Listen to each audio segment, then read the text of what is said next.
ከአክራሪ እስልምና ወደ ክርስትና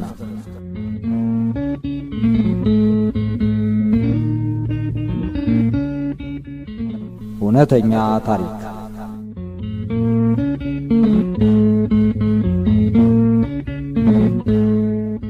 ከነሐድ መሐሙድ ሞተዋል።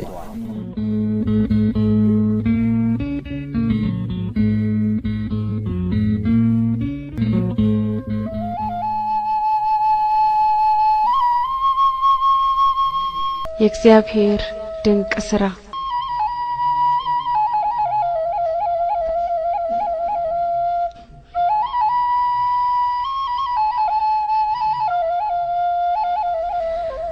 አያሌ አስጨናቂና የተወጣጠሩ ቀናት አለፉ። በየዕለቱ ስለ ኢየሱስ ክርስቶስ ይበልጥ ለማወቅ ጉጉቴ ይጨምራል።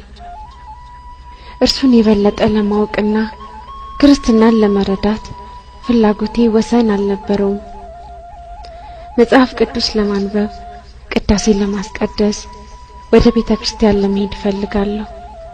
ግን እንዴት ተደርጎ? ከካህን ጋር ለመገናኘት ፍላጎት ነበረኝ። ነገር ግን ካህናቱ ሁሉ ከኔ ጋር ላለመገናኘት እንደሚፈልጉ ጥርጥር የለኝም። ላለፉት ዓመታት ወደ ትምህርት ቤቴ ለጉዳይ ለሚመጡ ክርስቲያኖች ሁሉ መምህራንም ሆኑ ተማሪዎች የስቃያቸው ምንጭ እንደነበርኩ የታወቀ ነው። ዛሬ ግን እኔ ራሴ ክርስቲያን ሆንኩ። ሳሚያን ከካህን ጋር መነጋገር እንደምፈልግና መጽሐፍ ቅዱስ ይኖረኝም ዘንድ እንድትረዳኝ ነገርኳት። እርሷም ለካህኑ እንደነገረቻቸውና ከኔ ጋር ለመገናኘት እጅግ ደስተኛ እንደሆኑ ገለጠችልኝ። ነገር ግን የምንገናኝባቸውን መንገዶች ለማመቻቸት ጥቂት ጊዜ እንደሚወስድ አስረዳችኝ። መጽሐፍ ቅዱስን በተመለከተ ግን የት ታነቢዋለሽ የሚል ጥያቄ ነበር ያቀረበችልኝ። ትምህርት ቤት እንዳታነቢው ቢሮ ሰው የማይጠፋበት ነው። ቤት ደግሞ ልጆችና ባለቤትሽ አሉ አለችኝ። ልክ ይህን ስትነግረኝ ከጥቂት ወራት በፊት ቁልፉን የገዛሁትን አፓርትመንት አስታወስኩትና በአፓርትመንቴ ውስጥ አነባዋለሁ አልኳት። ያን አፓርትመንት ቁልፉን በገዛሁበት ጊዜ የግድ የሚያስፈልገኝ ሆኖ አልነበረም የገዛሁት። ሌላው ቀርቶ በዚያ ወቅት ለመግዛት የሚያጓጓ ነገር እንኳን አልነበረኝም። እንዲሁ ብሩን ስላገኘው ብቻ ነበር የገዛሁት። አሁን ግን የገዛሁበትን ምክንያት አወቅኩት።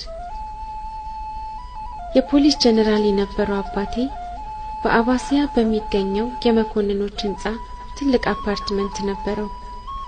እርሱ ሲያርፍ አፓርትመንቱን ልንሸጠው ወሰንን።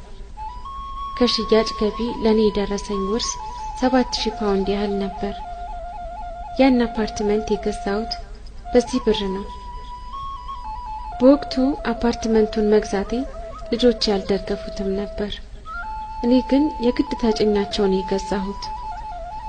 ውስጡን አስተካክዬ የሚያስፈልጉትን ነገሮች ባሟላለትም እስካሁን ግን አንድም ቀን ተቀምጬበት አላውቅም።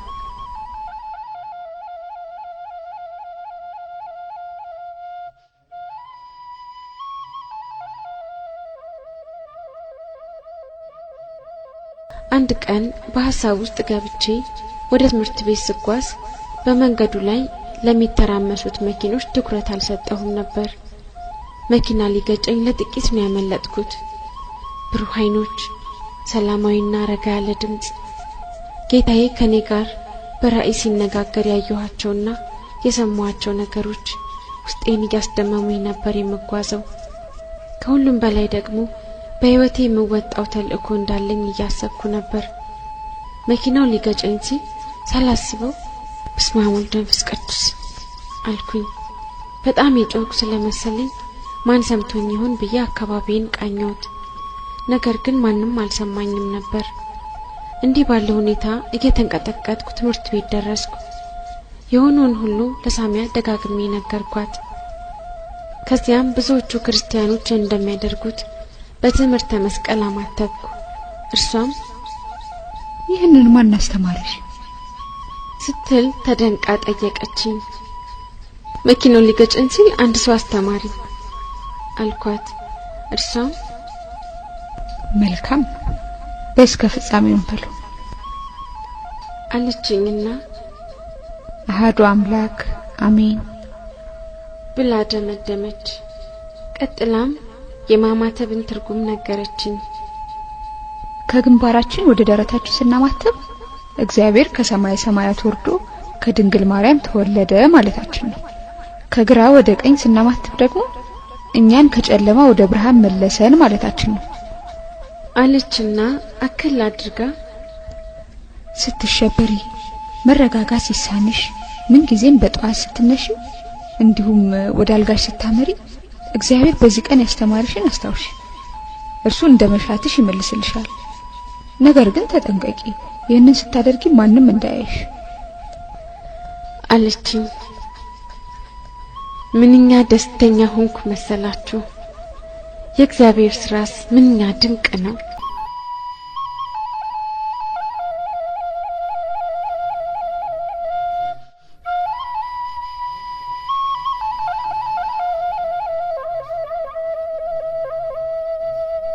ጌታ ሆይ ተመስገን። በፍቅርህ እቅፍ ውስጥ ሆኜ ልዩ የሆነ ቦታ አግኝቻለሁና አንተ ራስህ ልቤን ሰብረኸዋል። ጌታ ሆይ ክብርና ምስጋና ላንተ ይሁን። ቀሪውን ዘመኔን ሙሉ እንኳን ከእግር ስር ተንበርክኬ ባሳልፈው ውለታህን ለመክፈል አይቻለኝም። አንዷን ቅንጣት እንኳን መክፈል አልችልም። ስጦታህ ምሉእ ነውና። ወደ ቢሮዬ ሳመራ እንደተለመደው ሞፌድ ቢሮዬ ውስጥ ተቀምጦ የዕለቱን ጋዜጣ ሲያነብ አገኘሁት። በስመ አብ ወወልድ ወመንፈስ ቅዱስ አሐዱ አምላክ አሜን ብዬ በማማተብ ሰላምታ ሰጠሁት። ሞፌድም ፈገግ አለና እግዚአብሔር ራሱ ይመራሻል ያስተምርሻል አላልኩሽም አለኝ። ከዚያም ጌታ ሆይ ዛሬም ዘወትርም የተመሰገንኩን አሁን ስላንተ እርግጠኛ ሆንኩ። እነሆ አሁን አንቺ በመልካም እጆች ውስጥ ነሽ፣ መፍቀሬ ሰብ ሆኖ በእግዚአብሔር እጆች ውስጥ ነሽ አለኝ። ወንበሬ ላይ ተቀመጥኩና ሲጋራ ላጢስ መለኮሻውን አወጣሁ። የለየልኝ አጫሽ ነኝ። ታዲያ ልክ ልለኩሰው ስል ሞፌድ በዘዴ አሁንማ ይሄ አያስፈልግሽም አለኝ። እኔም በባኮ ያለውን ሲጋራ የቆሻሻው ቅርጫት ውስጥ ከተትኩት። ደግሜ እንደማልመለስበትም ቃል ገባሁለት። እነሆ እግዚአብሔር ረዳኝና ከዚያ በኋላ አልተመለስኩበትም። ቀናትን እየተኩ አለፉ። በውስጤ ደስታ ነግሷል። ጌታዬ በፍቅር በሐሴትና በበረከት ከቦኛል። እነዚህ ሁሉ ደግሞ ከማስበውና ከሚገባኝ በላይ ናቸው። ጌታዬ ሆይ እወድሃለሁ፣ ነገር ግን ካንተ ርቄ ነው ያለሁት። መንገዱን ገና በሚገባ አላወቅኩትም። ባንተና በኔ መካከል ያለው የመከለያ ግንብም ገና አልፈረሰም።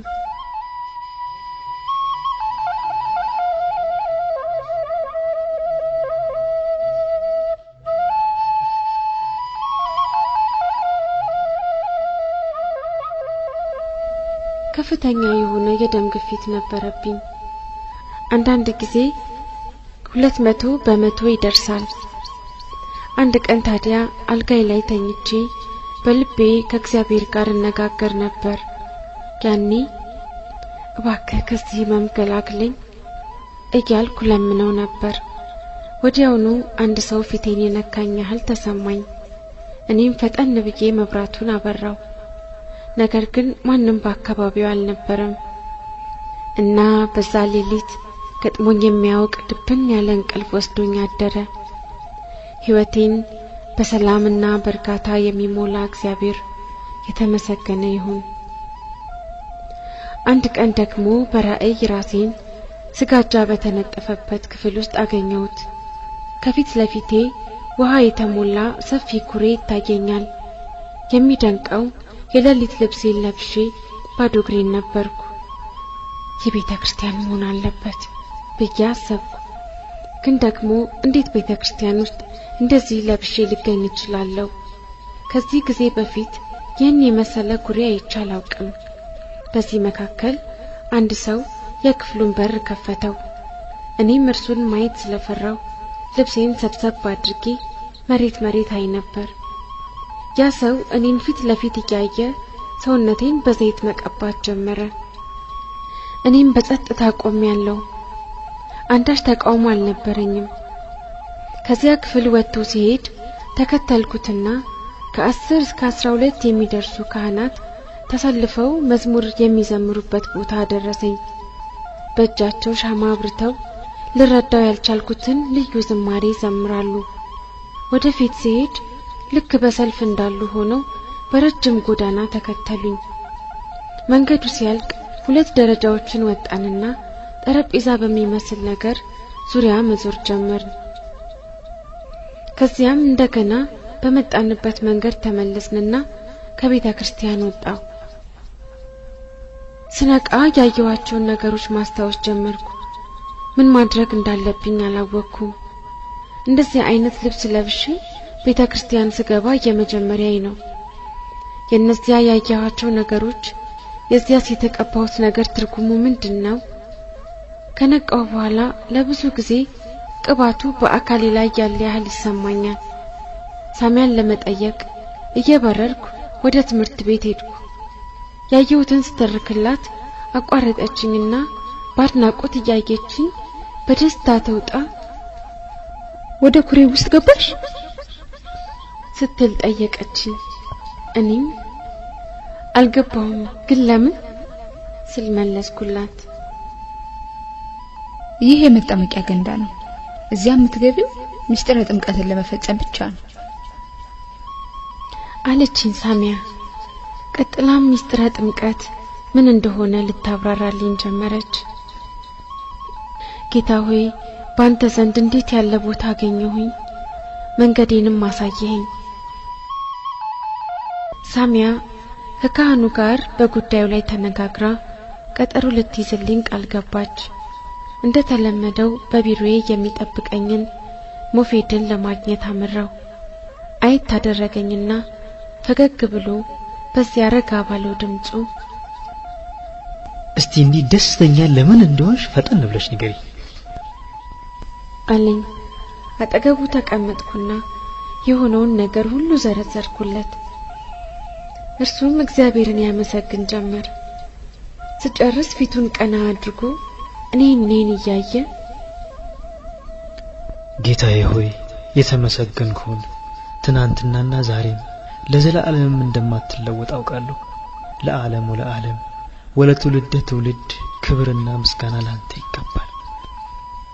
እግዚአብሔር የስሙ ምስክር ትሆኚ ዘንድ መርጦሻል። እንደሚጠብቅሽ እንደሚያድንሽ ባንቺ ጀመረውን ስራ እንደሚፈጽም ከሃሊ ሁሉ በሆነው ጌታ አምናለሁ። ለዘላለም አመስግኚው አክብሪው አለኝ።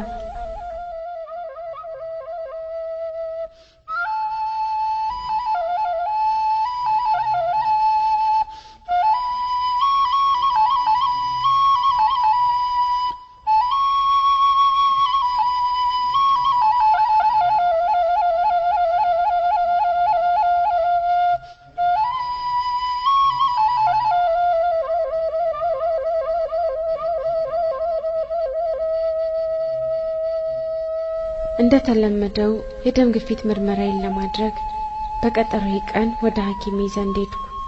ሐኪሜም አንዳች የህመም ስሜት ይሰማኝ እንደሆነ ለማወቅ ፈለገ። ከዚህ በፊት በነገረኝ መሰረት አልጋ ላይ ረጅም ጊዜ ማሳለፍ አለማሳለፌን ጠየቀኝ። እኔም ፈጽሙ ስል መለስኩለት። እርሱም እየተገረመ መሞት ትፈልጊያለሽ አለኝ። አረ በጭራሽ አልፈልግም አልኩት። ቀጥል አድርጊ፣ ለምን መጀመሪያ ምርመራውን አናደርገው አልኩት። ከመረመሬም በኋላ የደም ብዛቴን የሚያመለክት አንዳች ምልክት አጣ። ምናልባት መሳሪያው ተበላሽቶ ይሆናል አለና ሌላ መሳሪያ ቀይሮ አመጣ። ነገር ግን ውጤቱ ተመሳሳይ ነበር። በአግራሞት ፍጥጥ ብሎ አየኝ። አዎ ሁሉን ቻይ የሆነው እግዚአብሔር ዳሱ ፈውሶኛል። ሌላ ምንም አያስፈልገኝም። በዚህ ሁኔታ ጥቂት ቀናት አለፉ። በመድኃኔዓለም ጥበቃ ስር በመሆኔ ደስ ብሎኛል። ከእርሱ ጋር መሆን እንዴት ያጽናናል መሰላችሁ። ይህ ሁሉ ቢሆንም ስለ ኢየሱስ ክርስቶስና ስለ መጽሐፍ ቅዱስ የበለጠ ለማወቅ አሁንም እሻለሁ። አንድ ቀን ሳሚያ ቢሮዬ መጣ ካህኑ ሊያገኙኝ እንደሚፈልጉ ነገረችኝ። ገረመኝና ቤተክርስቲያን ውስጥ ነው ስል ጠየቅኳት። አይደለም፣ እኛ ቤት ውስጥ ነው። አባቴ ስለታመመ ለእርሱ ለመጸለይ ካህኑ እኛ ቤት ይመጣሉ። አንቺም እኛን ለማየት ትመጪና በዚያው ከካህኑ ጋር ትገናኛላችሁ አለችኝ። እኔም ቀኑ መቼ እንደሆነ ጠየቅኳት። ነገ እሑድ ከቅዳሴ በኋላ ነው ስትለኝ ደስ አለኝ። ነገ ካህኑን አገኛቸዋለሁ ማለት ነው። ከዚያ ቀን በፊት በልዩ ልዩ አጋጣሚዎች ከካህናት ጋር ተገናኝተናል። የነገው ግን ፈጽሞ የተለየ ነው። በእግዚአብሔር ቸርነት ዛሬ የተለየው ሰው ሆኛለሁና። በዚያ ምሽት በጊዜ ነበር የተኛሁት። በሕልሜ አንድ ሰው በበረሃ ውስጥ የሚገኝ አንድ ገዳም እንድጎበኝ ሲጋብዘኝ አየሁ። በዚያ ገዳም ዙሪያ ከአሸዋ በስተቀር ምንም ነገር አይታየኝም ነበር። ገዳሙ ትልቅ በር አለው። በበሩ ላይ 3 ቀስቶች ይታያሉ። መካከለኛው ቀስት ከሁሉም ሰፋ ያለ ነው። በአናቱም ላይ መስቀል ተሰቅሎበታል። ወደ በሩ ስጠጋ ጥቁር ቀሚስ የለበሰ ሰው በሩን ከፈተው። ሰውየው በራሱ ላይ መስቀሎች የተለጠፉበት መሸፈኛ አድርጓል። የግቢውን በር ሲሻገሩ ቀጭንና ዛፎች በመስመር የተተከሉበት መንገድ አለ። በመንገዱ መጨረሻ አንድ አዲስ ቤተክርስቲያን፣ ከዚያ ጀርባም እድሜ የጠገበ ሌላ ቤተክርስቲያን ይገኛል። እኛም ወደ ጥንቱ ቤተክርስቲያን ገባን። አጽማቸው በክብር ያረፈ ቅዱሳን በእንቅልፍ ላይ ያሉ መስሎ ይታያሉ። ጠዋት ስነቃ ደስ በሚል ስሜት ውስጥ ነበርኩ። ካህኑ ያንን ገዳም ሳያውቁት አይቀሩም ብዬ አሰብኩ። ምናልባትም ያየሁትን በዝርዝር ስነግራቸው ከኔ ጋር የመነጋገሪያ ነገር ያገኙ ይሆናል ብዬ አሰብኩ።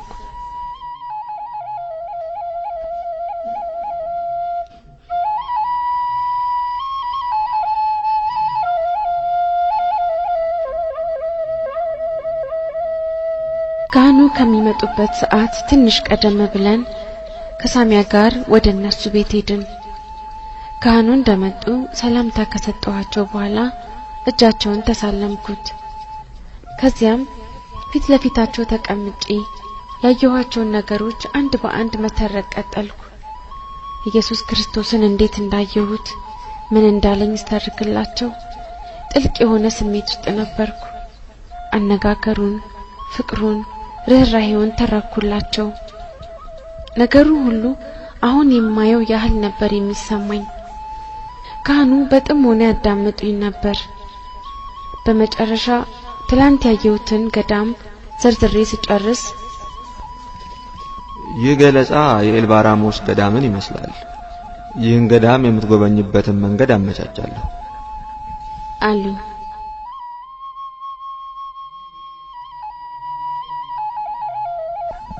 አብረሽኝ ወደዚያ ገዳም ለመሄድ ፈቃደኛ ነሽ ሲሉ ጠየቁኝ። እኔም በጉጉት እንዴ ምን ጥርጥር አለው ብዬ መለስኩላቸው። እርሳቸውም እኔ በቀጣዩ ማክሰኞ ወደ ገዳሙ ሄጄ ሐሙስ እመለሳለሁ። በሉ ማክሰኞ ጠዋት ሁለታችሁም 11 ሰዓት እኔ ቤት አጠገብ ጠብቁኝና አብረን እንሄዳለን አሉ። ያኔ ያን አፓርትመንቴን አስታወስኩት። ከካህኑ ቤት 5 ደቂቃ ያህል ቢያስኬድ ነው። እግዚአብሔር በዚያ ቦታ ያን አፓርትመንት የሰጠኝ ለዚህ ነው ማለት ነው ብዬ አሰብኩ። ካህኑ ምስጢረ ሥጋዌንና አምላክ በሥጋ መገለጥን ለምን እንደወደደ አስረዱኝ። እኔም አባት ወይ እነዚህን ነገሮች በዝርዝር ለማስረዳት አይድከሙ፣ እኔ ራሴ አይቻቸዋለሁና እኔ ራሴ ሰውም አምላክም ሆኖ አይቻለሁና አንደበት ሊገልጡ የማይቻለውን አይኔ አይታለች። ምን አለ ሁሉም ሰው እግዚአብሔር ምን ያህል እንደሚወደው ማወቅ ቢችል። ያየሁትን በትክክል ሊገልጡ የሚችሉ ቃላት አንድ ቀን እንደማገኝ ተስፋ አደርጋለሁ አልኳቸው። የነበረኝ ቆይታ ከቀኑ 8 ሰዓት እስከ ምሽቱ 1 ሰዓት ለ5 ሰዓታት ነበር። ሰዓቱ እንዴት ይሮጣል ባካችሁ! እግዚአብሔር ከኛ ጋር ስለነበር ሁላችንም ደስ ብሎን ነበር የተለያየ ነው። ወደ ቤቴ ስመለስ መንገድ ላይ ከቤተሰቦቼ ተለይቼ ለ3 ቀናት እንዴት ነው ልቆይ የምችለው? ደግሞስ ከልጆቼ አንዱ ቢጠይቀኝ ምን ብዬ መልሳለሁ? የሚሉትን ሐሳቦች እያወጣውና እያወረድኩ ነበር። ማክሰኞ ጠዋት ከካህኑ ጋር ወደ ገዳሙ ለመሄድ ሰኞ ቀን አፓርትመንቴ መግባት አለብኝ። ሰኞ ማታ ደግሞ ለጉዞ መዘጋጀት አለብኝ። ግን እንዴት አድርጌ ከልጆቼ ይለያለሁ? ወንዱ ልጄ ከጥቂት ቀናት በኋላ በኤን ሻምስ ዩኒቨርሲቲ ከኢንጂነሪንግ ፋኩልቲ የመመረቂያ ፈተና ይወስዳል። እስከ ዛሬ በነበረው የትምህርት ጉዞ ከርሱ ሳልለይ አብሬው ነበርኩ። ውስጤ ተፈተነ። ለመሆኑ ከልጆቼ መለየቱን ነገር ልቋቋመው እችላለሁ? ወንዱ ልጄ የመጀመሪያ ልጄ ሲሆን አሁን 23 ዓመቱ ነው። ሁለተኛዋ ልጄ 22 የመጨረሻዋም 20 ዓመቷ ነው። በህይወቴ ስለያቸው ይህ የመጀመሪያዬ ነው። ምንም እንኳን አባታቸውና እኔ በህግ የተፋታነው በ1982 ዓመተ ምህረት ቢሆንም ለልጆቻችን ስንል ግን በአንድ ጣራ ስር ነበር የምንኖረው። በዚህ ሁኔታ ያልተውኳቸው ልጆችን አሁን እንዴት ልተዋቸው? ደግሞስ ዝም ብሎ ይለቁኛል? ጌታ ሆይ እባክህን እርዳኝ።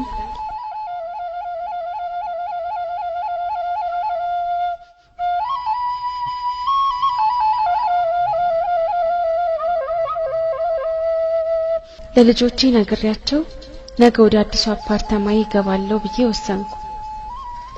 ቤት ገብቼ ትንሽ እንደቆየው አባታቸው ቴሌቪዥን ሲመለከት አጋጣሚውን ተጠቀምኩና ድምጼን ቀንሼ ጉዳዩን ለልጆቼ አነሳውባቸው።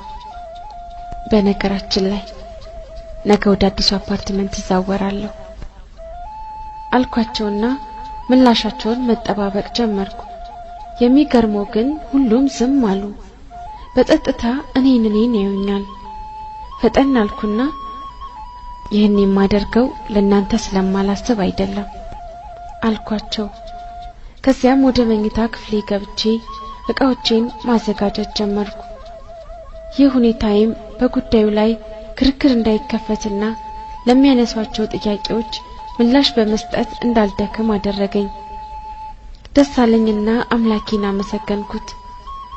በነጋታው ገና በማለዳ ወደ ትምህርት ቤት ሄድኩ። ከዚያም ማታውኑ የትምህርት ቤቱ 2 የጉልበት ሰራተኞች አንዲት የዕቃ መጫኛ መኪና አምጥተው ዕቃዬን እንዲያጓጉዙልኝ አደረኩ። መቼም ድንቅ ነው። ወደ አዲሱ ጎጆዋ የምትሄድ ሙሽራ ነው እኮ የመሰልኩት። እንደ እውነቱ ከሆነኩ እኔም አዲስ ሙሽራ ነኝ። ከምወደው ጌታ ጋር የምኖርበት ቦታ ያስፈልገኛል። ፍቅሩ ከማናቸውም ፍቅር ከማናቸውም አይነት ስሜት በላይ ነው። ነገሮች ሁሉ እንዳሰብኳቸው ተከናወኑልኝ። አምላክ ሆይ ይህ ያንተ ስራ መሆኑን አምናለሁ። ምንም እንኳን አፓርትመንቱ ጠባብ ቢሆንም ለኔ ግን ከቤተ መንግስት በላይ ሰፊ ሆኖ ነበር የተሰማኝ። ምን ያህል እንደምትወደን ባወቀን ቁጥር አንተን ለማግኘት ያለን ናፍቆት አንደበት ሊገልጠው ከሚችለው በላይ ይጨምራል። አንተ አስቀድመህ ወደህናልና እኛም እንወድሃለን። ካንተ ሌላ የምንፈልገው ነገር የለም። ልቤ አንተ ነው። አመሰግንሃለሁ፣ አከብርህም አለው። ላንተም እዘምርልሃለሁ። አንተን ወደ ማወቅ መርተኸኛልና ለርተኸኝም አለና።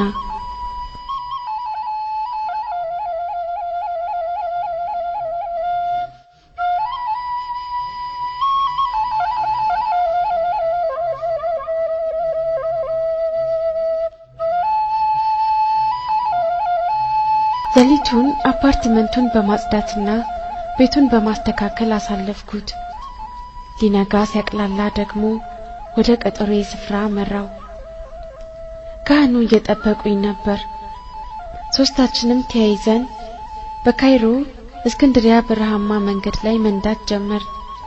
ልክ ገዳሙ ጋር ስንደርስ በራእይ ያየሁትን ነገር አስታወሰኝ። የሚገርም እኮ ነው። ሁሉም ነገር ልክ በራእይ እንዳየሁት ነው። የብረቱ በር፣ ዛፎቹ፣ ባጠገቡ የሚገኘው ረጅሙ መንገድ፣ አዲሱና ጥንታዊ ቤተክርስቲያን፣ ሁሉም በራእይ እንዳየሁት ሆኖ አገኘሁት። በጥንታዊ ቤተክርስቲያን ውስጥ ቅዳሴ አስቀደስ። በሕይወቴ ለመጀመሪያ ጊዜ ያስቀደስኩት ቅዳሴ ነበር። የሚነገረው ነገር ለኔ አይገባኝም።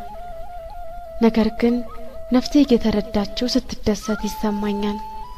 የሚባለው ነገር ምን እንደሆነና ትርጉሙስ ምን ማለት እንደሆነ የማወቅ ጉጉት አደረብኝ። አንድ መነኩሴ መጡና አንድ መጽሐፍ ሰጡኝ። ኤልኮላጊ ይላል። የውስጤን ፍላጎት ተረድቶ ሳልጠይቁ የሚያስፈልገኝን ስለሰጠኝ አምላኬን አመሰገንኩት። በቅዳሴ ጊዜ ደስ የሚል ለየት ያለ የትኩስ ደም ሽታ ሸተተኝ። አፍንጫዬን ሸፍኜ ከየት የሚመጣ መዓዛ እንደሆነ ለማወቅ አንገቴን መለስ ቀለስ አደረግኩት። ካህኑ ሁኔታዬን ስላዩ ምን ሆነሽ ነው ብለው ጠየቁኝ። ባለማቋረጥ የደም ሽታ እንደሚሸተኝና ከየት እንደመጣ ማወቅ እንዳልቻልኩ ነገርኳቸው። ካህኑ ባፍንጫቸው አየሩን ሳቡት። ከዚያም ቀስ ብለው ከቅዳሴ በኋላ ነግርሻለሁ አሉኝ።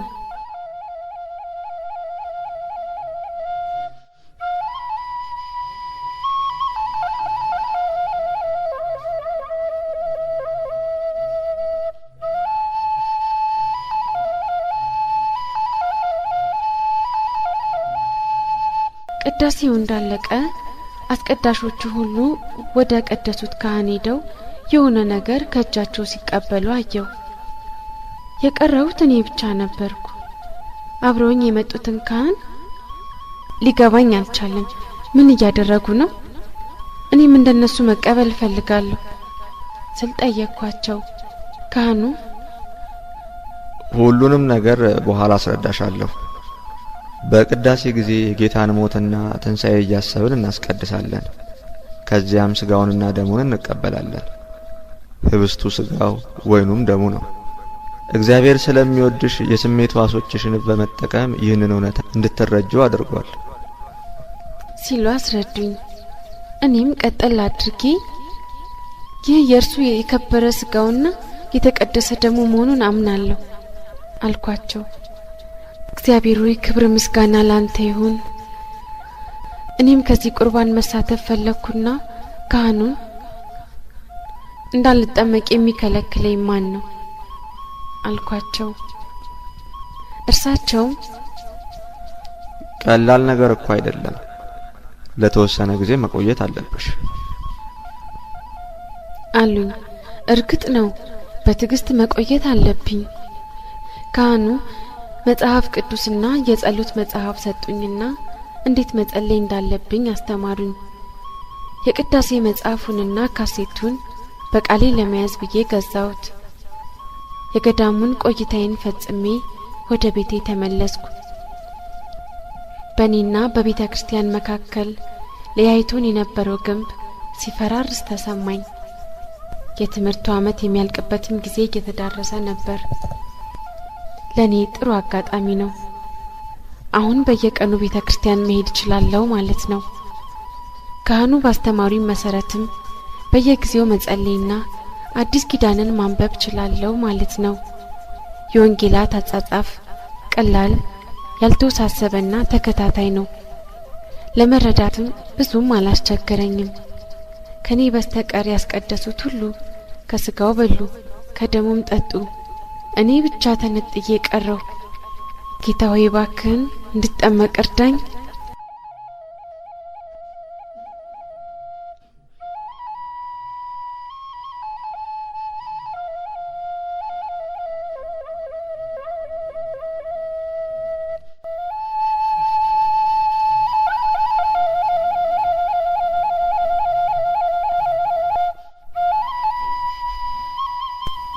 ልጆቼን በየጊዜው እየሄድኩ ጠይቃቸዋለሁ። ወንዱ ልጄን የፈተና ሁኔታ እንዴት እንደነበር ጠየቅኩት። እርሱ ግን በፈተናው እንዳልተደሰተና ውጤቱንም በበጎ እንደማይጠብቀው ጆሮዬን ጭው ያደረገ መርዶ አረዳኝ። ሐዘንና ጸጸት በውስጤ ሞላ። ከቤተሰቤ ከመለየቴ በፊት ልጄ ፈተናውን እስኪጨርስ መጠበቅ ነበረብኝ ብዬ ተጸጸትኩ። ወደ ካህኑ ሄድኩና የሆነውን ነገር ነገርኳቸው። እንድረጋጋ ከመከሩኝ በኋላ ከልጃቸውና ከልጃቸው ጓደኛ ጋር በድጋሚ ወደዚያ ገዳም እንድንሄድ ጋበዙኝ። እንደተባለውን በተቀጣጠርንበት ቀንና ሰዓት ተገናኘንና ወደ ገዳሙ አመራን። ካህኑ ፓትርያርክ ቄርሎስ ይጸልዩበት በነበረው ዋሻ ውስጥ የሰርክ ጸሎት እንድናደርግ ወሰዱን። ዋሻው ጠባብ ነው። አስጎብኚው መነኩሴ ከውጭ ሆነው ሲጠብቁኝ እኔ ወደ ዋሻው ውስጥ ዘለኩ። በዚያ ቦታ ቆሜ እግዚአብሔር ልጄን በፈተናው እንዲረዳው በጸሎት ጠየቅኩት። በስዕሉ ላይ ያለውን የፓትርያርክ ቄርሎስን አይን በተመለከትኩ ቁጥር ሲንቀሳቀሱ ይታዩኛል። እኔም ምናልባት አይኖቼ በእንባ ስለተሞሉ ይሆናል ብዬ አሰብኩ። እዚያ ቦታ ላይ ያለው ፀሐይዋ ዞራ በጀርባችን በኩል መጣች። ቀኑ አልጨለመም። ከኋላዬ የሆነ ሰው የቆመ መሰለኝ። ያ ሰው እጁን በሶስታችን ላይ ዘርግቷል። ከዚያም የፀሐይዋን ብርሃን ከለለው። አንዳች ነገር ውስጤን ዘልቆ ገብቶ አጥንቴን ስንጥቅ ሲያደርገው ይሰማኛል። ለካህኑ ልጅ እንሂድ ብዬ አንሾካሾኩላት። ዋሻውን ለቀን ስንወጣ ዙሪያ ገባይን አማተርኩት። ነገር ግን ከሶስታችን ውጭ ማንም አልነበረም። እንግዳ ነገር ነው የገጠመኝ። ከኛ ጋር አብረውን የነበሩት አራተኛው ሰው ፓትርያርክ ቄርሎስ መሆናቸውን ተረዳው። በእርሳቸው አድሮ እግዚአብሔር ብዙ ተአምራት ማድረጉን ሰምቻለሁ። በፍርሃት ስለተዋጥኩ ወደ ቤት መመለስ እንችል እንደሆነ ካህኑን ጠየኳቸው። በነጋታው ጠዋት ወደ ቤታችን ተመለስ። አቡነ ቄርሎስ በእጃቸው ያቀፉኝ ያህል እየተሰማኝ ነበር ቤቴ የገባሁት። እንዴት ያለ ኃይል መሰላችሁ! ያን የተሰማኝ ስሜት ዛሬ እንኳን ይሰማኛል። እንቅልፍ እስኪወስደኝ ድረስ ያን ውሎዬን በልቤ እያሰላሰልኩ ነበር። ወዲያው በትምህርት ቤቱ በሚገኘው ቢሮዬ ውስጥ ራሴን በራእይ አየሁት። ወንዱ ልጄ ሕፃን መስሎ ወደኔ እየመጣ ነበር። ፊቱ በደስታ ተሞልቷል። ወደኔ ሮጦ መጣና እማዬ ተጠመኩ አለኝ። እኔም አይኔን የደስታ እንባ ሞልቶት እንዴት ተደርጎ በጭራሽ የሚሆን ነገር አይደለም አልኩት። እርሱም እየደጋገመ እማዬ ይህ የጸሎትሽ ፍሬ ይለኝ ነበር። እኔም ማለቅስ ነበር። እርሱም እየደጋገመ ያንኑ ይነግረኝ ነበር። ስነቃ በእውን የሆነ ይመስል በእንባ ተሞልቼ ነበር። ምናልባት ሁኔታውን አብዝቼ ከመፈለጌ የተነሳ የመጣ የቀኑ ጉዞዬ ውጤት ነው ብዬ ነገሩን ቸላልኩት።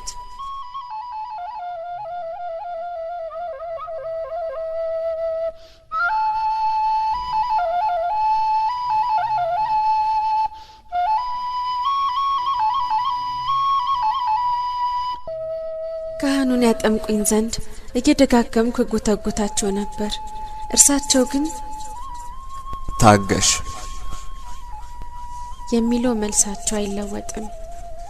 አንድ ቀን በሲና በረሃ የሚገኘውን የቅድስት ካትሪናን ገዳም ለመጎብኘት ካህኑ ጋብዘውኝ ነበር። እንዳጋጣሚ ሆኖ የተጓዝኩት ጽኑ ሃይማኖተኛና ኢየሱስ ክርስቶስን በደንብ ከምታውቅ እህት ጋር ነበር። በሙሴ ተራራ ላይ መልካም ጊዜ አሳለፍኩ። እግዚአብሔር በጸጳጦስ ላይ ይነድ በነበረው እሳት በኩል ለሙሴ የተገለጠበትን ቦታ አየሁት። በዚያ አለት ላይ ተቀምጠን የእግዚአብሔርን ድንቅ ስራ እንነጋገር ነበር። የመጠመቁ ሐሳብ በልቦናዬ እየደጋገመ ይመጣብኛል። ማን ይሆን ይህን ታላቅ ምስጢር ለኔ የሚፈጽምልኝ እያልኩ ራሴን እጠይቅ ነበር። ያን ጊዜ ቄስ ቡትሮስ ናቸው የሚል ድምጽ ሰማሁ። እኔም ድንግጥ ብዬ አጠገቤ ነበረችውን እህት ቄስ ቡትሮስ ማን ናቸው ብዬ ጠየቅኳት። በአውቶቡሱ እየተጓዝን ሳለ መንገድ ላይ መኪናው ቆመ። ከዚያም አጠገቤ ነበረችው እህት ከአውቶቡሱ ለወረዱት አንድ አባት ሮጣ ሰላምታ ሰጠቻቸው።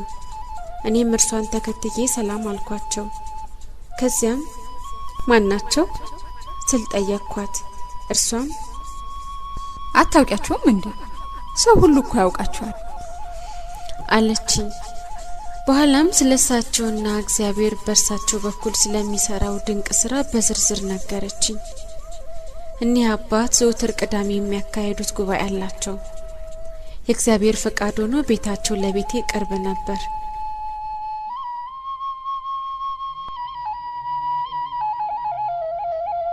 ከቅዱስ ካትሪና ገዳም ስመለስ ለጥምቀትና ለቅዱስ ቁርባን እንደምበቃ ባለሙሉ ተስፋ ሆኜ ነበር።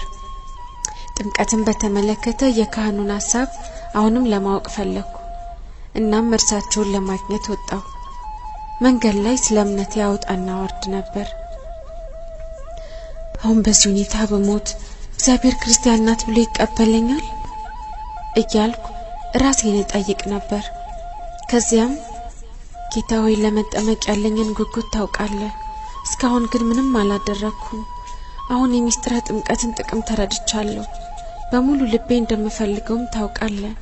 እባክህ እንድፈጽመው እርዳኝ እያልኩ ጸልይ ነበር። መንገድ ላይ እየተጓዝኩ እያለ በአንድ እጇ በትር በሌላ እጇ ደግሞ ቲማቲም የተሞላ ቦርሳ የያዘች በእድሜ ገፋ ያለች አንዲት ሴት አየሁ። የቲማቲሞቹ ትልቅነታቸውና ቅላታቸው ሳበኝ። ያን ጊዜ አዲስ ሴትዮ አስቆመችኝና ቅዳሴው አበቃ እንዴ ስትል ጠየቀችኝ። ቅዳሴ? የምን ቅዳሴ ስል መልሼ ጠየቅኳት። እርሷም በቅድስት ድንግል ማርያም ቤተክርስቲያን የነበረው ቅዳሴ ስትል መለሰችልኝ። አላወቅኩም አልኳት። ሴትዮዋም እዚህ አልነበርሽም እንዴ ስትል ተገርማ ጠየቀችኝ። አሁን አልነበርኩም፣ ብኖርማ ኖሮ መች እንድትይኝ ነበር አልኳት። ቀጠል አድርጋ ክርስቲያን አይደለሽም እንዴ ስትል ጠየቀችኝ። እኔም ታዲያ በራሴ ላይ ያለው ይህ መሸፈኛ ምን ይመስልሻል አልኳት። እርሷ ግን ቢሆንም ክርስቲያን ነሽ አለችኝ። እኔ ክርስቲያን መሆን አለመሆኔን ለመመርመር የተላከች ሰላይ ትሆናለች ብዬ አሰብኩና ክርስቲያን ናት ብሎ ማን ነገረሽ ብዬ ጠየቅኳት። እርሷም ወደ ሰማይ ያመለከተች እርሱ አለችኝ። ቀጠል አድርጋ እኔም እንዳንቺ ክርስቲያን ነኝ አለችኝ። ከዚያም እጇን ወጣ አድርጋ የተነቀሰችውን መስቀል አሳየችኝ።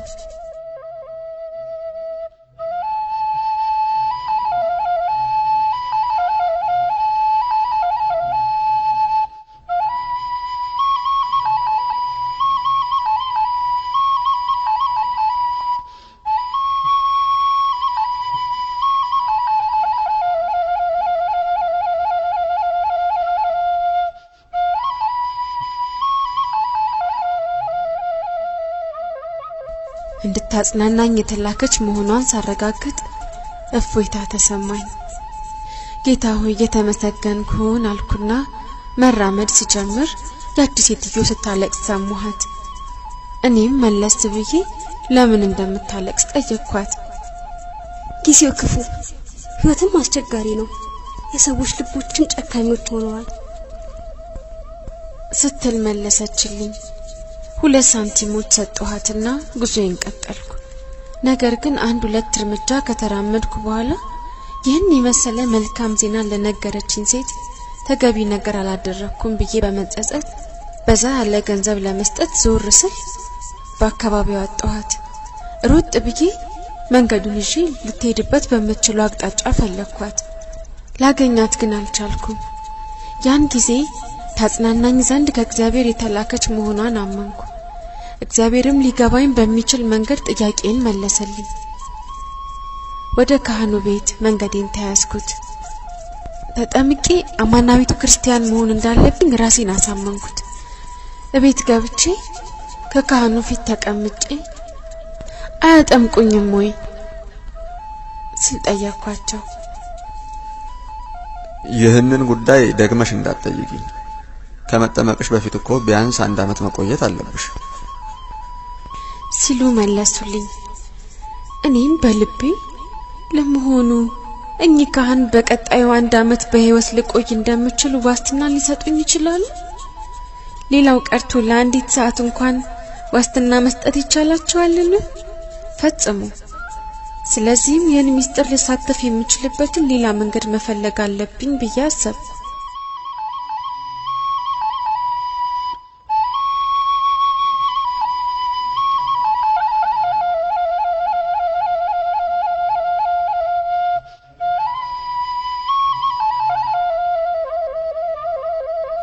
የቄስ ቡትሮስን ጉባኤ አብረን ለመካፈል ከተቀጣጠርነው ጓደኛዬ ጋር ተገናኘንና ቀደም ብለን ገብተን 3ኛው መደዳ ላይ ተቀመጥ። የዕለቱ የትምህርት ርዕስ ንስሐና ወደ እግዚአብሔር መመለስ የሚል ነበር። እጅግ ልብን የሚያረካ ትምህርት ነበር። የመምህሩ ቃላት ዘልቀው ገብተው ልቡናን ይመረምራሉ። እናም ከዚያን ቀን ጀምሮ የዘወትር የትምህርቱ ተከታታይ ለመሆን ወሰንኩ። ከትምህርቱ በኋላ ቄስ ቡትሮስን አገኘናቸውና ጓደኛዬ ከሌላ በረት የመጣች በግናት ብላ ነገረቻቸው። እርሳቸውም እኔን በመተዋወቃቸው እጅግ ደስ አላቸው። እንዴት ባለ ሁኔታ ያዩኝ እንደነበር ዛሬ ድረስ አይኔ ላይ ይመጣብኛል። ፈገግታቸውና አይኔን እንዴት ያዩኝ እንደነበር አሁንም አስታውሰዋለሁ። በዚያ ቀን ጉባኤ ላይ በትምህርት ቤታችን የምትሰራ አንዲት ሴት ከቄስ ቡትሮስ ጸሐፊ ጋር ስትነጋገር አገኘኋት።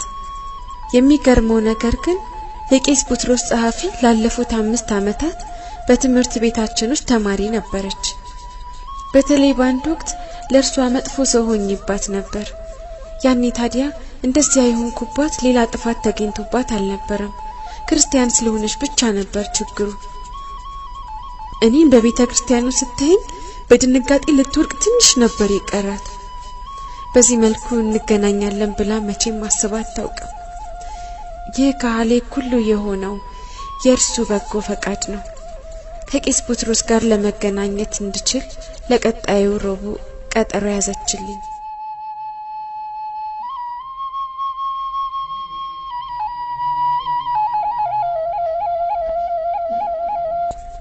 ረቡዕ ደረሰና ወደ ቤተ ክርስቲያን ሄድኩ። የቄስ ቡትሮስ ቢሮ በህንጻው ላይ 2ኛ ፎቅ ነው። ጓደኛዬ መንገዱን እየመራችኝ እኔ እየተከተልኳት ወደ ውስጥ ገባን። ከዚያም በጥበበ እድ በተጌጠ ክፍል ፊት ለፊት ደረስን። እኔም ያ ክፍል የመጠመቂያ ቤት መሆኑን ገመትኩ። ፊት ለፊቱ ቆምኩና እዚህ ክፍል ውስጥ የምገባው መቼ ይሆን ስል እግዚአብሔርን ጠየቅኩት። ወዲያውኑ በሩ ተከፈተና አዲስ የተጠመቀች ሕፃን ልጅ ያዙ 2 ልጃገረዶች ወጡ። ወደ ውስጥ አይኔን ላክ አደረኩ። የሚገርመው ያ ክፍል በራእይ ያየሁትን ክፍል ነበር የሚመስለው። ተጽናናሁና በእውነት የምጠመቅበት ክፍል ይህ ነው ብዬ አመንኩ። ምንጊዜም የምታጽናናኝ ጌታ ሆይ ምስጋና ይግባህ አልኩና ፈጠን ብዬ ጓደኛዬን በመከተል ወደ ቄስ ቡትሮስ ቢሮ ገባው። ያየኋቸውን ራእዮች ሁሉ ለቄስ ቡትሮስ በዝርዝር ነገርኳቸው።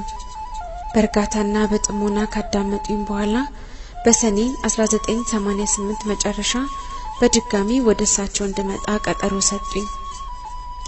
ቄስ ቡትሮስን ከዚያ በኋላም ቢሆን በተደጋጋሚ አግኝቻቸዋለሁ። ለሰው ትኩረት መስጠት፣ ትዕግስት፣ አባታዊ ርህራሄ ከጠንካራና ወሳኝ ከሆነ ስብዕና ጋር የተላበሱ አባት ናቸው። በእርሳቸው ፊት እኔን እንደ ሕፃን ልጃቸው ነበር የሚያዩኝ። እኔም ደግሞ ይህን ነበር የምፈልገው።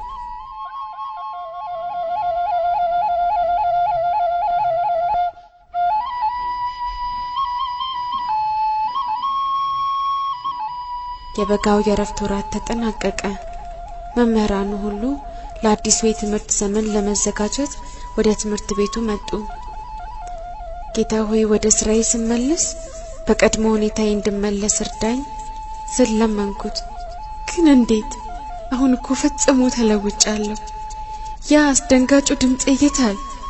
በአስተዳደሩ ህንጻ ውስጥ ድምጽን የሚሰማ ሁሉ አንድም ስጨቃጨቅ አለበለዚያም ስስቅ ነበር የሚሰማኝ።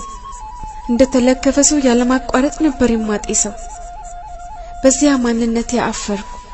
በመቀባባው ቀለም በኃይለኛው ሽቶዬ እንዲሁም አባካኝ በነበሩ አለባበሴ አፈርኩበት።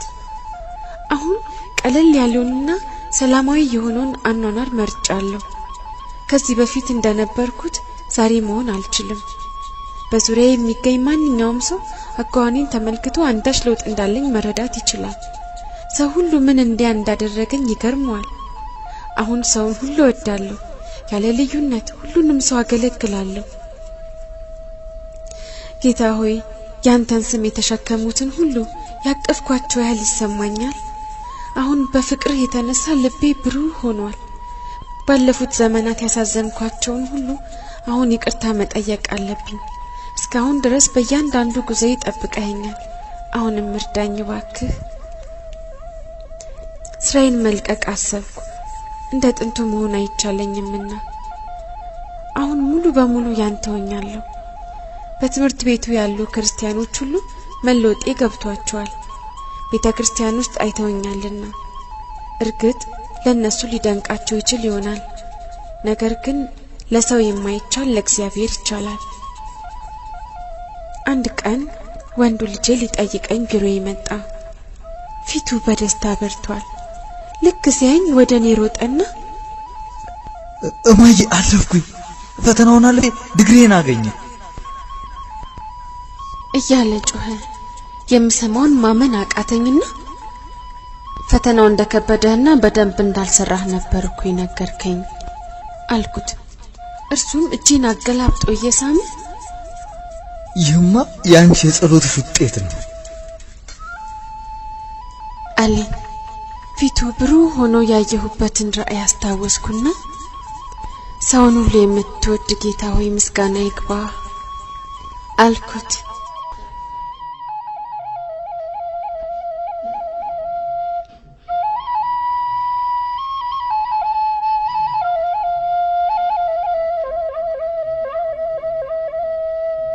ቀናት አልፈው ቀናት ተተኩ። የቄስ ቡትሮስን ጉባኤ ባለማሰለስ እከታተላለሁ። በእምነቴ በፍጥነት ማደጌን እያሰብኩ ለመጠመቅ ያለኝ ጉጉት ይበልጥ ጨመረ። ቄስ ቡትሮስን ባገኘኋቸው ቁጥር መጠመቅ እፈልጋለሁ የሚለውን ጥያቄን ሳላቀርብ ቀርቼ አላውቅም። እናም ረቡዕ ታኅሳስ 13 ቀን 1988 ዓ.ም ከቄስ ቡትሮስ ጋር ቀጠሮ ያዝን። በቀጠሮ ቀን ቄስ ቡትሮስን ሳገኛቸው ረጋ ባለ ድምጽ ለመጠመቅ ዝግጁ ነሽ ሲሉ ጠየቁኝ። እኔም ተደንቄ አሁን አልኳቸው። ከዚያም ፈገግ ብለው የዛሬ ሳምንት ረቡዕ ታኅሳስ 20 ቀን አጠምቅሻለሁ አሉኝ። ከዚያም ከመሳቢያቸው ውስጥ ቁራጭ ወረቀት አወጡና ከሰይጣን የሚመጣ ከባድ ጦርነት ይጠብቅሻል። በጽናት ለማለፍ እንድትችይ መጽሐፍ ቅዱስን አንብቢ፣ በጸሎትም ትጊ ብለው ጻፉና ሰጡኝ። ወረቀቱን ስቀበላችሁ ይህንን ነገር ከጓደኛ በስተቀር ለማንም አትንገር፣ እርሷ የክርስትና እናትሽ ትሆናለች ሲሉኝ በፍጥነት ከክፍላቸው በመውጣት ላይ ነበርኩ። ጸሎቴን በየጊዜው አላቋረጥኩም። መፍቀሪ ሰብ የሆንከው ጌታ ሆይ እባክህን የመልካም ጸጋ ጠላት መጠመቂን እንዲያስተጓጉል አትፍቀድለት። ይህ ነገር የስጦታ መጨረሻ ቢሆን እንኳን ይህን ጸጋ ግን አትንፈገኝ። ይህ ብቻውን ለኔ በቂ ነው። በጥምቀት ካንተ ጋር ሞቼ ካንተ ጋር እነሳለሁና በእያንዳንዱ እርምጃዬ ሁሉ ካንተ ጋር ለመሆን ቃል እገባለሁ። ነፍሴንም ላንተ ለማስገዛት እነሆ ቃል እገባለሁ። ምን ጊዜም ካንተ ጋር ሆናለሁ።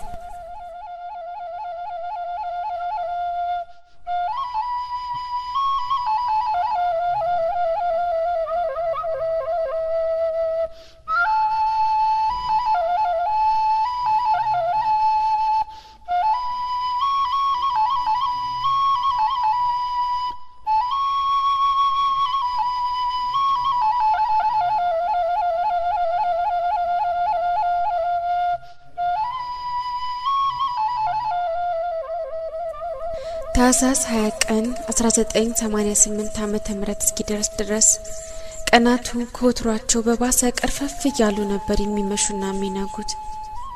በዚያ ዕለት ከቤቴ የወጣሁት ከጠዋቱ 12 ሰዓት ላይ ነበር። ከፍጥነቴ የተነሳ ወደ ቤተ ክርስቲያን ስሄድ እየተራመድኩ ሳይሆን እየበረርኩ ነበር የሚመስለው። ከጥቂት ደቂቃዎች በኋላ ቤተ ክርስቲያን ከች አልኩ። የክርስትና እናቴም እዚያው ነበረች። እንዴት የሚያስደስት ፀሐያማ ጠዋት መሰላችሁ! እውነተኛው የልደት ቀኔ ዛሬ ነው።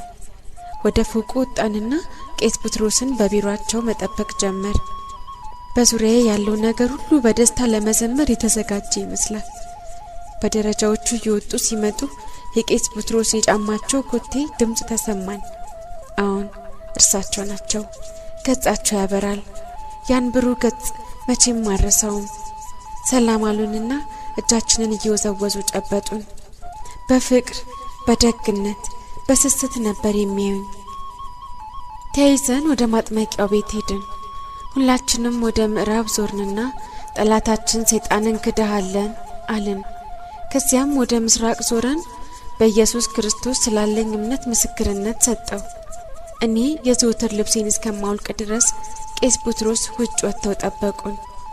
ስጨርስም ወደ መጠመቂያው ገንዳ ገባው።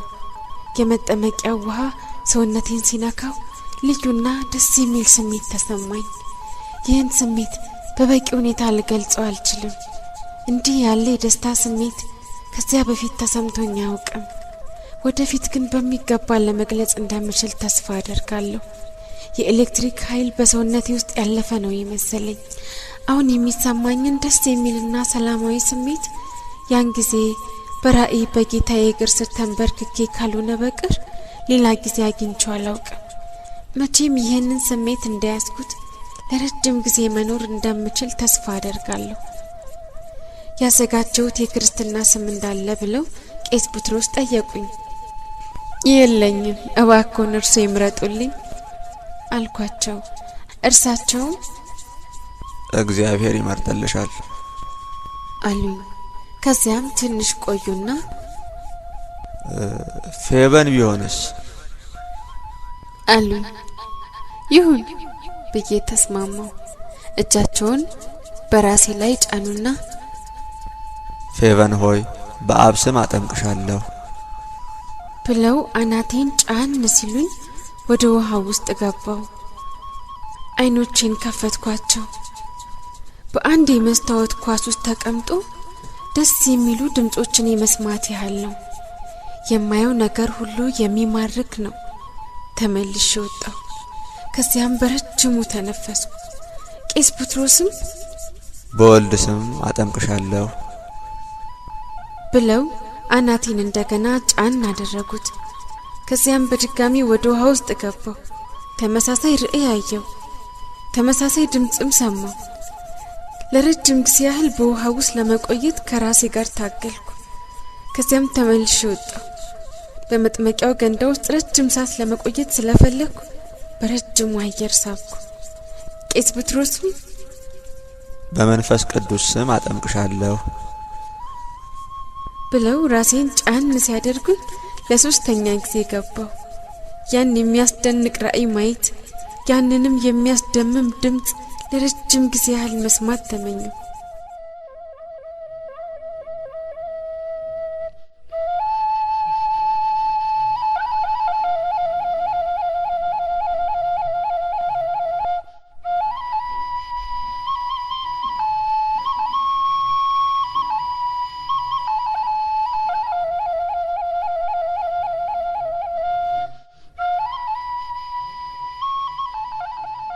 ከውሃው ብቅ ስል ቄስ ቡትሮስ እግዚአብሔር ጸጋ መንፈስ ቅዱስን ያድልሽ ዘንድ ጸልይ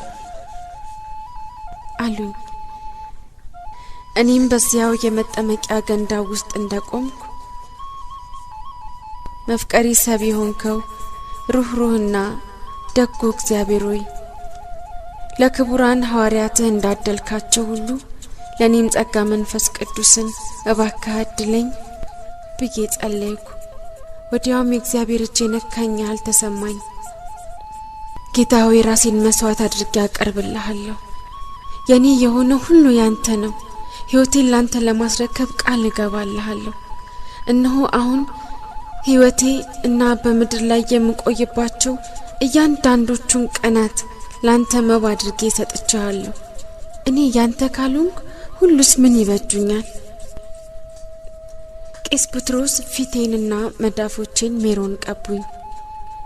ምስጢረ ሜሮን የተጠመቁ ክርስቲያኖች ጸጋ መንፈስ ቅዱስን ለማግኘት የሚቀቡት ነው። ቄስ ጴጥሮስ ከመጠመቂያ ቤቱ እንደወጡ እኔ ልብሴን ለበስኩ። ውስጤን የሚሞላ ደስ የሚል ስሜት ውስጥ ነበርኩ። ጌታ ሆይ አሁን ጥምቀት ማለት ምን እንደሆነ ተረዳሁት። ሊገለጥ የማይችል ድንቅ ምስጢር ነው። አሁን እንግዲህ እኔ ማን ነኝ? ፈጽሞ የተለየ ሆኛለሁ እኮ። ካንተ ጋር ሞቼ ካንተ ጋር ተነሳሁ። ላንተ ባንተ እነሆ ባንተ ማመን ከጀመርኩ 1 ዓመት አለፈ። ነገር ግን የዛሬው ቀን ከሁሉም የተለየ ነው። ከመጽሐፍ ቅዱስ ደጋግሜ እንደተረዳሁት ከሆነ እያንዳንዱ ቃል በየዕለቱ የራሱ ምስጢር አለው። እግዚአብሔር ቸር እንደሆነ ቅመሱ እዩ። መዝሙር 33 ቁጥር 8።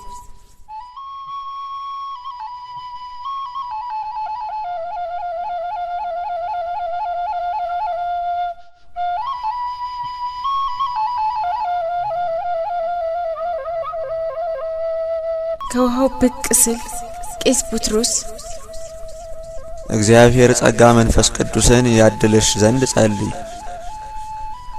አሉኝ። እኔም በዚያው የመጠመቂያ ገንዳ ውስጥ እንደቆምኩ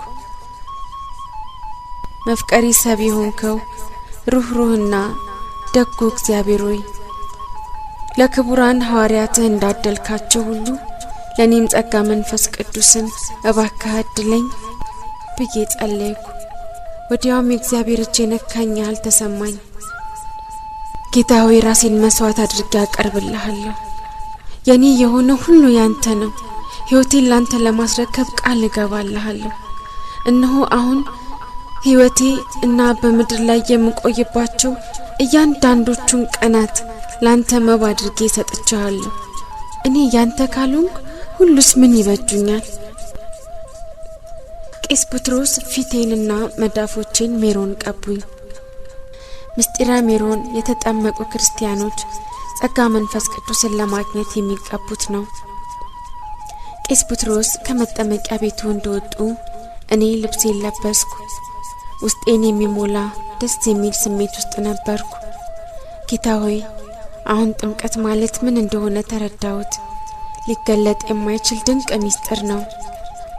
አሁን እንግዲህ እኔ ማን ነኝ? ፈጽሞ የተለየ ሆኛለሁ እኮ። ካንተ ጋር ሞቼ ካንተ ጋር ተነሳሁ። ላንተ ባንተ እነሆ ባንተ ማመን ከጀመርኩ 1 ዓመት አለፈ። ነገር ግን የዛሬው ቀን ከሁሉም የተለየ ነው።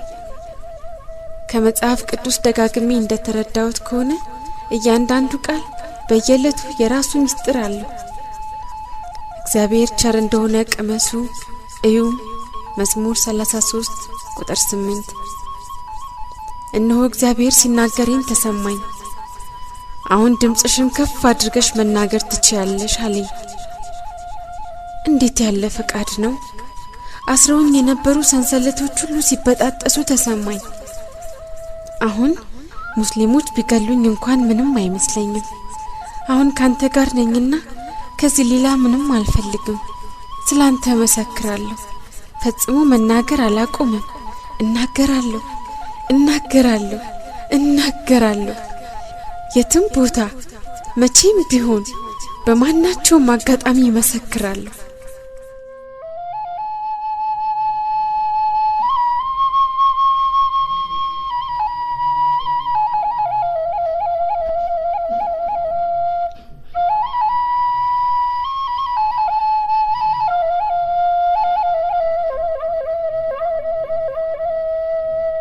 እንደገና ከተወለድኩበት ከዚያ የመጠመቂያ ቤት ወጥቼ ቅዱስ ቁርባንን ለመቀበል ወደ ቤተ ክርስቲያን ገባሁ። ይህ ቀን እንዴት የተቀደሰ ቀን መሰላችሁ! ይህንን ቀን ለማየት ስናፍቅ ነው የኖርኩት። ሙሽራ በሰርጓ ቀን የሚሰማት ስሜት ነው አሁን የሚሰማኝ። መሬቱን በረገጥኩ ቁጥር በአየር ላይ የሚሄድ ይመስለኛል። የበረርኩ ያህል ይሰማኛል። አሁን በካህኑ ፊት ቅዱስ ቁርባን ለመቀበል ቆሜያለሁ። ያኔ ሳየው ደስ የሚል ራእይ ነበር። አሁን ግን እውን ሆነ። እነሆ የሚስጥረ ቁርባን ተካፋይ ሆንኩ። እንዴት ድንቅ ነው! ቁርባኑን ስቀበል ስጋ የተቀበልኩ ያህል ተሰማኝ። ምንድነው ያደረኩት? ማዋጥ አለብኝ አልኩና ዋጥኩት። ከዚያም ክቡር ደሙን ተቀበልኩ። ይህን ለመቀበል የሚቻለው ምናፍ ነው? ይህ የእግዚአብሔር ድንቅ ሥራ ነው። በፍጹም ልባቸው ለሚወዱት በአማን ቃል ኪዳኑ ይፈጸምላቸዋል።